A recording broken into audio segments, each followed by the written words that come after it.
Gaza, la marine israélienne arraisonne un bateau humanitaire. Des navires de la marine israélienne font des manœuvres dans le port militaire d'Ashdod, au sud d'Israël, le 29 juillet 2018.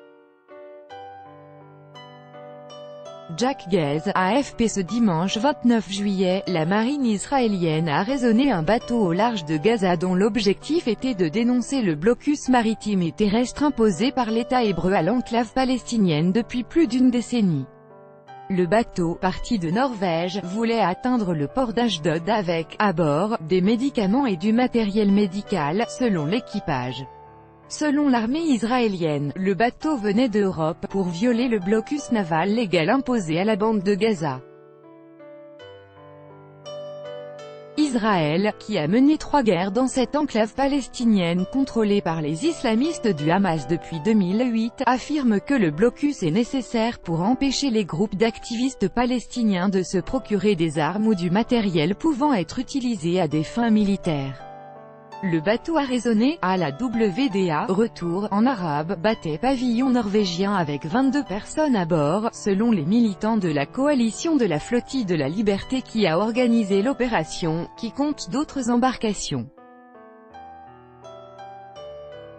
Selon elle, un autre bateau appelé « Freedom », parti lui de Suède, doit arriver d'ici mardi 31 juillet au large des côtes de Gaza.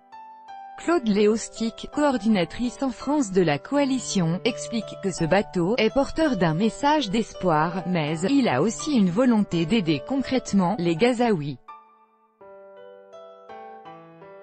TEMOIGNAGE. Notre bateau, bien évidemment, est porteur d'un message d'espoir énorme pour ce peuple assiégé que sont les Palestiniens de Gaza, mais il a aussi une volonté d'aider concrètement cette population qui souffre de conditions sanitaires et médicales dramatiques.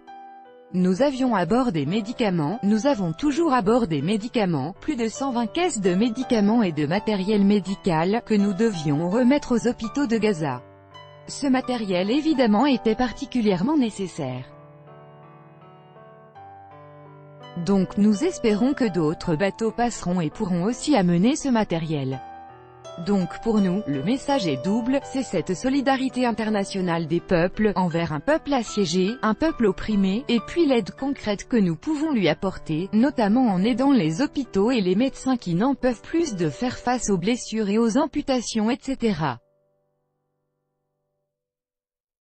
Dû à la répression israélienne contre les manifestants pacifiques de Gaza, Claude Léostic, coordinatrice en France de la coalition de la flottille de la liberté pour Gaza, explique la mission du bateau 37, 2018 par Victor Zamit. Écoutez.